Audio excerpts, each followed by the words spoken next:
আপনি যদি সঠিক সময়ে মুরগির মাইকোপ্লাজমা রোগের চিকিৎসা দিতে পারেন তাহলে আপনার মুরগি সুস্থ হবে। কারণ হলো মাইকোপ্লাজমা রোগটা দ্রুত ছড়ায় এবং দ্রুত সব মুরগি আক্রান্ত হয়, তো সেই জন্য আপনাকে দ্রুত চিকিৎসা দিতে হবে। আসসালামু আলাইকুম বন্ধুরা, আজকে আমি দেখাবো মুরগির মাইকোপ্লাজমাসিস রোগের অসুস্থ মুরগি সুস্থ হওয়ার প্রমাণ। তো পুরো ভিডিওটা দেখুন, গুরুত্বপূর্ণ তথ্য পাবেন। তো প্রথমেই বলি, মাইকোপ্লাজমাসিস রোগ হলে কিভাবে বুঝবেন বা এর লক্ষণ কি।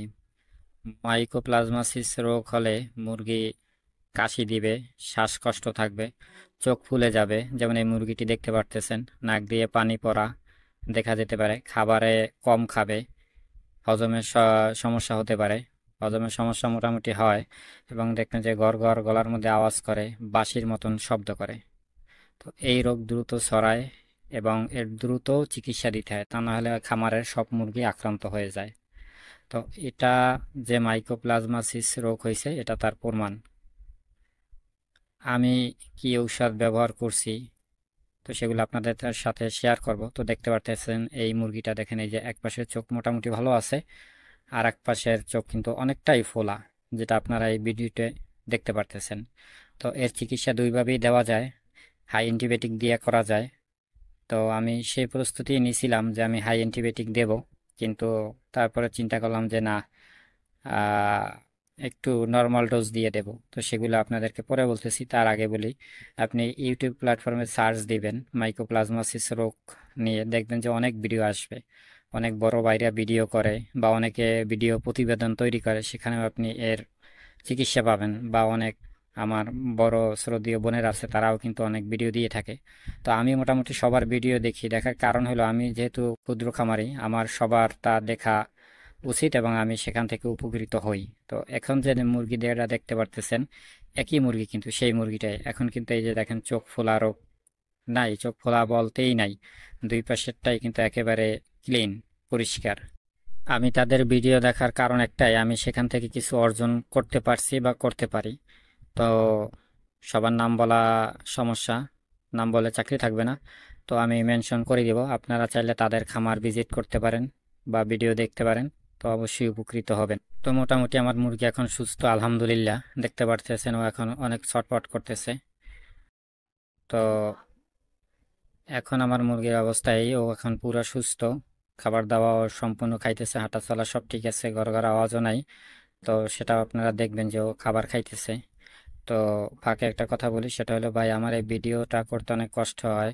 তো সবাই আমার চ্যানেলটা সাবস্ক্রাইব করে দিবেন, শেয়ার করবেন এবং কমেন্ট করবেন কী ধরনের ভিডিও চান, সেটাও আপনারা আমাকে জানাবেন। আমি যে ঔষধগুলো দিছি সেটা হলো মাইক্রোনিট দিছি। মাইক্রোনিট কিন্তু ঠান্ডা সমস্যার কারণ খুব দ্রুত কাজ করে। মাইক্রোনিটটা আমি সবসময় খামারে রাখি, আর ঔষধ আমি রাখি, কিন্তু মাইক্রোনিট অন্যান্য ঔষধ আমি রাখি। তারপরে যে ঔষধটা দিবেন সেটা হলো ডক্সিবেট। ডক্সিবেট ঔষধটার সাথে সবাই পরিচিত, আমি কমন ঔষধ দিয়ে চিকিৎসা দিছি। ডক্সিবেটটাও ঠান্ডার জন্য খুব কাজ ভালো করে, ডক্সিসাইক্লিন গ্রুপ, যে কোনো ডক্সিসাইক্লিন গ্রুপের একটা দিলেই হবে। তারপরে দিতে পারেন আপনি লাইসোবিট। লাইসোবিটটা দিলে হয় কি, আপনার হলো মুরগির রোগ প্রতিরোধ ক্ষমতা অনেক সময় কমে যায়, অসুস্থ হলে মুরগি দেখবেন যে খাওয়া দাওয়া হাঁটা চলা ও দুর্বল হয়ে যায়। তো তখন আপনি লাইসোবিটটা ব্যবহার করতে পারেন। আর লাইসোবিটটা আপনি 12 মাসই ব্যবহার করতে পারবেন। লাইসোবিটের উপকারিতা অনেক, যেটা বলার বাহুল্যে, যারা লাইসোবিট ব্যবহার করে তারা বলতে পারবে। আমি এমন কিছু ঔষধ ব্যবহার করছি যেটা কমন ঔষধ, বাংলাদেশে গ্রামগঞ্জে সবখানেই আপনি পাবেন এবং আপনার হাতের নাগালে। সেই জন্য আমি চেষ্টা করছি যে কম দামি ঔষধ দিয়ে ভালো চিকিৎসা দেওয়া যায় কিনা। তো মোটামুটি আলহামদুলিল্লাহ কাজ ভালো হয়েছে। লাইসোবিট, ডক্সিবেট, তারপরে মাইক্রোনিট, আপনি চাইলে অন্যভাবেও চেষ্টা করে দেখতে পারেন, তাতেও ফল পাবেন। অবশ্যই ভেটেরিনারি ডাক্তারের পরামর্শ ছাড়া কোনো কিছুই করবেন না, কারণ আমি ডাক্তার না, বা ইউটিউবে যারা প্রতিবেদন করে বা হলো আপনার চিকিৎসা দেয় তারাও কিন্তু ডাক্তার না, কিন্তু তারাও ডাক্তারের পরামর্শ নিয়ে করে। দেখেন এই মুরগিটা এখন কিন্তু খাবার খাইতেছে খুব সুন্দর, ও স্বাচ্ছন্দ্যে খাইতেছে। তো এই ঔষধগুলো আমি ব্যবহার করছি। তো আপনারাও এটা দিয়ে ট্রাই করতে পারেন, কারণ ট্রাই করা ভালো। আজকের ভিডিও এই পর্যন্ত, বেশি আর লং করব না। তো আশা করি ভিডিওটা থেকে কিছু আপনারা অর্জন করতে পারছেন। আর নতুন যারা খামারি আছেন তারা অবশ্যই আমার চ্যানেলটা সাবস্ক্রাইব করে দিবেন।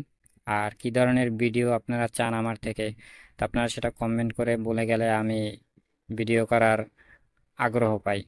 তো সেই জন্য আপনারা আমাকে কমেন্ট করবেন যে ভাই আপনার কাছ থেকে এরকমের ভিডিও পাই। তো আজকে এই পর্যন্তই, সবাই ভালো থাকবেন। আসসালামু আলাইকুম।